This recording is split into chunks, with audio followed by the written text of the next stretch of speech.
So, Deadpool? Yeah. Deadpool 2? Deadpool 2. Perfect. Done. Brad Pitt is an actor so famous he can basically pick and choose whatever fucking roles he wants.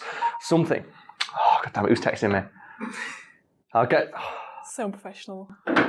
Oh, I know you're not so bit. Anyway, Brad Pitt is an actor so famous he can basically pick and choose whatever roles he wants. Something that has led to him being referred to as the hardest get in Hollywood. Something the producers of Deadpool 2 were well aware of when they offered Pitt a 2-second cameo in the film. So, Brad Pitt is in Deadpool 2? Yes, but he's in it for 2 straight seconds. And to explain, in Deadpool 2 there is a character who is called the Vanisher, whose power set is that he's invisible. And there's like a big running gag that he doesn't talk either, because he's shy, I guess. And like you see him throughout the movie as a member of the X-Force, until they go on their big final mission, during which, spoilers, they all die immediately, including the Vanisher, who is electrocuted to death, during which time you can see for a split second that, holy shit, the Vanisher was Brad Pitt. I remember seeing that and thinking, what? Wait, yeah, what? That's the exact reaction a lot of people have. So you've seen what was your reaction when you saw it? Wait, what, is that Brad Pitt? Yeah, I was like, because it was so fast, I was like, wait, that wasn't Brad Pitt. Why would he be in a Deadpool movie? Exactly, like, why? And that's the reason why they did it. Because according to the screenwriters, like they thought the Vanisher would be a good vehicle for a cameo, and specifically an A-list cameo. Because how funny would it be to get the biggest actor we can get to agree to this to appear in our film for 2 seconds, during which they are currently being electrocuted to death? Yeah, because people aren't going to expect Brad Pitt. No one expects Brad Pitt, especially not Brad Pitt to get killed immediately. And like obviously Ryan Reynolds being Ryan Reynolds, when this idea was pitched to him, went, that's fucking brilliant. Yes, I am very on board with this. So is there a reason why it's specifically Brad Pitt? Well, it's because Brad Pitt is Brad Pitt, in the sense that he is so famous, as I mentioned in the intro, like he can pick and choose whatever roles he wants. Like nobody calls up Brad Pitt and says, I've got a role for you that you're going to love. No, Brad Pitt calls them up and says, I want to be in your movie. And they knew this because in the industry, he's known as the hardest get, because like nobody gets Brad Pitt. Brad Pitt either turns up or he fucking doesn't. So when they floated the idea past Ryan Reynolds, Ryan went, well, I know Brad Pitt because, everyone in Hollywood knows everybody else. And I want to call him and just see if he wants to be in the film. Because why not? It's worth it. Just see if we can get him. Yeah. And according to Ryan Reynolds, he called up Brad Pitt and went, yeah, Brad, do you want to be in Deadpool 2? We've got an idea for a little joke. It's a day. And Brad Pitt was like, yeah, that sounds great. My kids love Deadpool 1. Send me the details over. We'll get something arranged. And that was it. Wow. And that to me is fucking brilliant because that's so Brad Pitt. He's such a cool fucking dude. Yeah. So he's one of those people, the stories about him are just always amazing. Have you heard about the long-standing prank war he's had going on with George Clooney? I feel like I've heard of this. Okay, well, we'll set the scene. George Clooney and Brad Pitt have been pranking each other on and off for years. I think since they met on one of the Ocean's movies, they've become really good friends. 11 or something. It's mostly George Clooney who's pranked Brad Pitt because George Clooney apparently just loves playing pranks.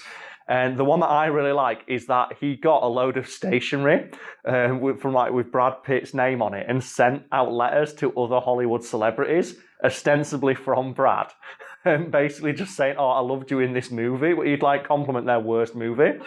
And this one he said he sent one to Meryl Streep, saying, "Oh, I loved you in insert movie, but I think your accent could do with work.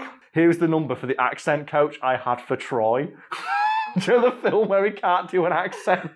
And sent it to Meryl Streep. And apparently he was doing this for months, and Brad Pitt was at Hollywood parties, and people asking him, what was that with that weird letter you sent me? Oh no. So he had no idea he was doing this until he was questioned. It's George, that fucking prick. And apparently George Clooney said, I put a big weed bumper sticker on the back of his car that said, fuck cops.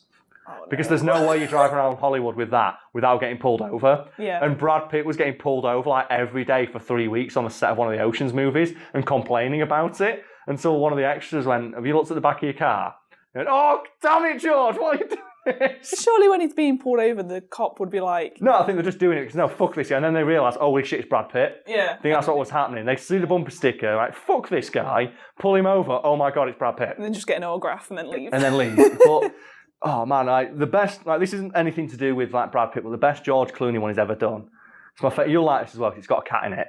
Of course. And it's where his old roommate had a cat. And what Clooney did is, every day for about 2 weeks would wake up before his housemate and get all the poops out of the kitty litter tray. So the guy thought his cat was constipated. And the guy took his cat to the vet and got it like constipation medicine. And the cat was like pooping like 3 times a day. And George Clooney wouldn't like dutifully, he snuck in, stole the poos. And then one day when his housemate was out, took a huge human-sized shit in the cat litter tray and then left it in the cat litter tray and just waited in the front room having a coffee.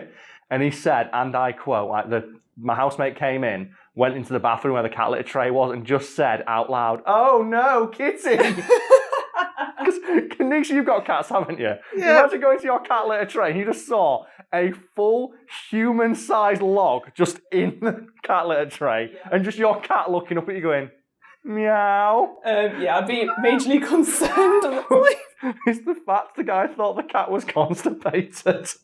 And then come in and amazing, just sees a human-sized turd in the cat litter tray. I have to appreciate pranks because I can't keep a straight face. You know, if I'm like trying to hide something from someone, as soon as they bring it up, like, "Oh, where's this?" I'm just like, immediately laughing. I can't do it. Oh man, but like, there's just so many. Like, apparently, Brad Pitt is just such a cool dude. And I think one of my favourite stories about him is he was on his honeymoon when he was married to Angelina Jolie. Yeah. So like, they were the power couple. It's like the 2 hottest people in the world. Brangelina.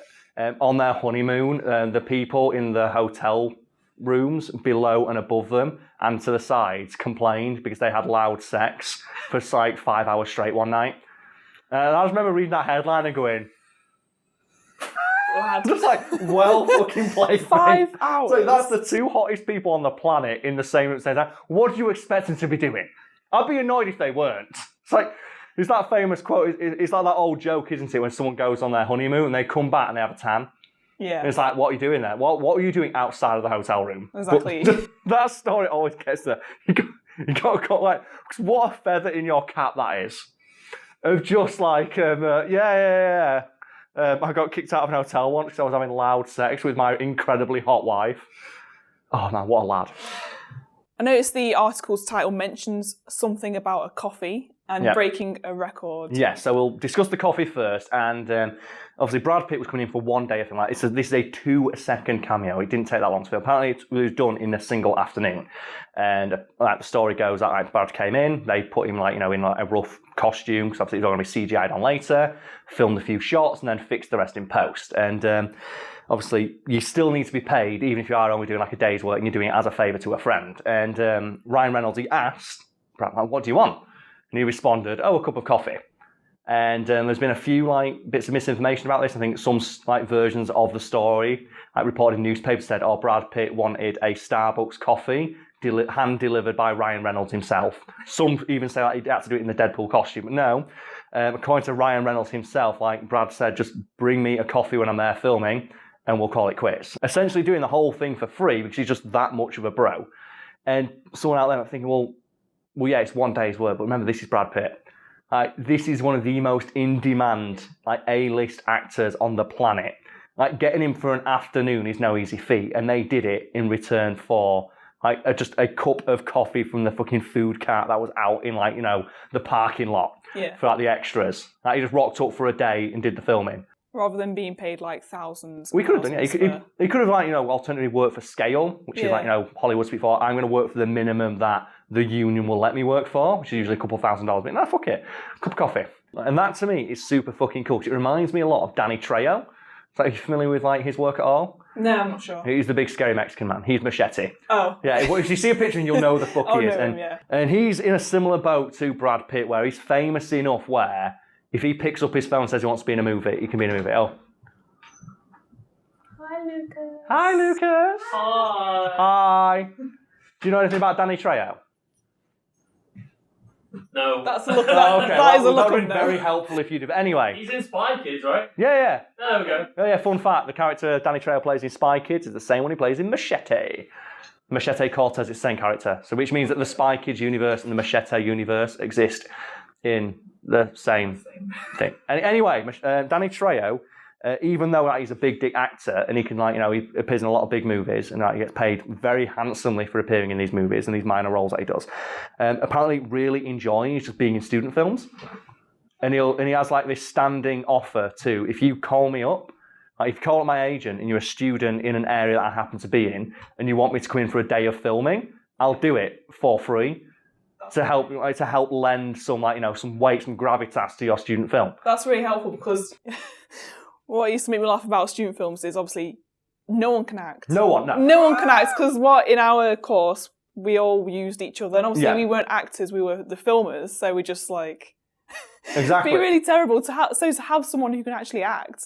Not to mention how much ass would it kick if you rock up and go, okay, so here's our student film, and then the title card comes up, it's like insert shitty artsy student name film, starring Danny Trejo. I'm like, what? How'd you get him? Call him up. Just call him up. He was free. He just turned up for a day. That'd be amazing. We just had to give him lunch. He's fine. Loves it. That'd be so amazing. It's so fucking cool.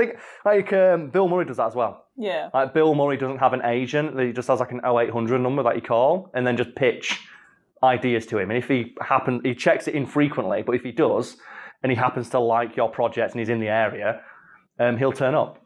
And he said he's similar. He's had student films pitched to him that he just turned up for a day of filming for, and they've got Bill fucking Murray for the day in their film because they just so happened to reach out to him on a day where he was checking his phone. That's amazing. And I'm hoping now there's a film out there where they manage to get both of them at the same time. Yeah. There's a student film out there where they manage to do this to every actor who does something like this, and they've got Danny Trejo, Brad Pitt, and Bill Murray and everybody else just in there, and it's like end game quality of just the amount of actors that are in it because they just so happen to get everyone on the right day that they had off. That'd be amazing.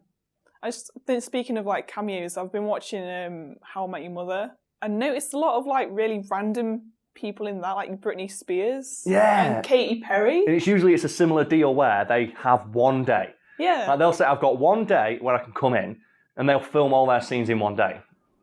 And it's so weird how many big name celebrities end up on shows like that. I think in Friends, they had Bruce Willis for an episode. And he turned up for 3 episodes. Yeah, because didn't he start dating Rachel? Yeah. It just turns up. Brad Pitt is in Friends as well. And he turns up and he plays he hates Rachel. Yeah, he hates Rachel, as he should. But then didn't Brad Pitt date Jennifer Aniston for a bit? Yeah, Brad and Jen, yeah. Did they meet on the set of Friends? They must have done. Are we just TMZ now? They must have done. Should we move on? Because this was the 90s, so yeah. So I've explained the coffee, but there is the record-breaking aspect to this cameo that has yet to be discussed. And people with more time on their hands than me, ironically considering the length of the cameo, have gone in to the film and have broken down exactly how long Brad Pitt appears on screen for. And the figure usually bandied about, including by myself, is 2 seconds. But if you actually go into the film, he's only visible for 37 frames. And obviously films are shot in 24 frames per second, which means it's more close to a second and a half. Yeah. Because the rest of the cameo is obscured by the lightning that's currently killing him. And it's been worked out that this is the shortest A-list cameo in a blockbuster movie ever. Wow. Which is now a record that Deadpool 2 holds because of a cup of coffee. And Ryan Reynolds. Of course. So if you got a cup of coffee and Ryan Reynolds, you could probably get Brad Pitt. So you mentioned earlier celebrity cameos in How I Met Your Mother. Yeah. And thinking about it, sitcoms of all things just seem to be just such right fertile ground for a cameo because just briefly discussing it, before obviously we film this extra bit, this is the curtain being pulled back. Lucas, you just mentioned The Office. And there's an episode of The Office where they they want to replace Michael Scott. The American Office, and they use that as this is just an excuse to get 5 fucking cameos in. I think who do they get for that episode? I forget. Ricky Gervais. Yeah, Ricky Gervais comes in. Who is in the UK office. In the UK, he comes in and, he reprises his role as David Brent to come back in. Yeah. And that show had so many just random actors just coming yeah, fuck it, I'll do a day's filming. Jim Carrey did it. Yeah, Jim Carrey came in. Randomly for a day, and he puts on he proper gets into it. Oh my God, yeah. Jim fucking Carrey, again, one of the biggest names in Hollywood, turned up for a day of filming for this stupid nothing role, presumably because he was a fan of the show. And you mentioned How I Met Your Mother. Who did you say they managed to get on that? Well, I saw Britney Spears, and I had to look it up because I was like, that can't that's be never Britney Spears. It is. And then that one I watched recently, Katy Perry. I think it was her. She is definitely her, yeah. Because I was really confused. Cause why would she be in this? And then I think Nicole Scherzinger. The king of this is The Simpsons, and they're arguably the originator of the trope of, is that insert person. Yeah. And they actually have Katy Perry in an episode. And it's the live action episode where they do like the puppets versions of like The Simpsons, and Katy Perry turns up. And then like Mr. Byrne just stares at tits. It's really fucking weird. It's a really, really weird, but they get her in. And I distinctly recall there being an episode where right at the end of it, for no reason, like Bart, like the voice of Bart just says, "Ladies and gentlemen, Fall Out Boy." And Fall Out Boy sings over the credits. And they're not in the episode, but they sing the final song for no reason. I think I remember that because I was like, what the hell? It's like, and speaking of like random bands, Scooby-Doo.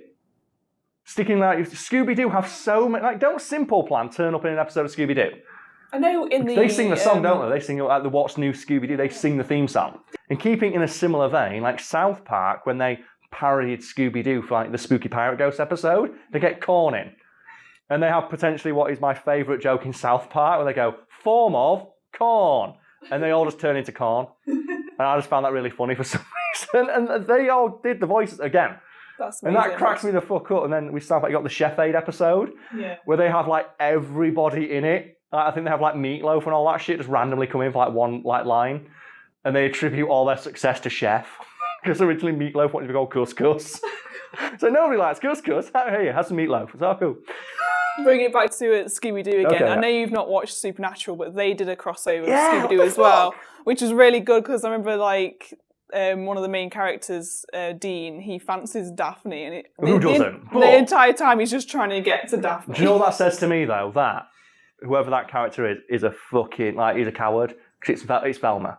I'm sorry, but it fucking is like. And I love how they acknowledge that in the live-action version, where they get the clearly hotter person to play Velma in all the live-action stuff on Scooby-Doo. When she has that makeover, where like Daphne does the makeover for her, she looks so hot. Yeah, and she just rocks down. It's like, that's right. It's like in what is it now? The live-action Flintstones, where everybody knows it's Betty.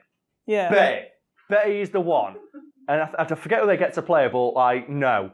They are not doing Betty any fucking justice in that show. That's why Barney puts up with Fred. Because he knows, at the end of the day, he gets to go home and bang that super hot cartoon woman. None of that like live action. Then the casting of John Goodman as Fred Flintstone was like inspired, and you got to forgive it. Wait, what were we talking about again? Cameos. Oh.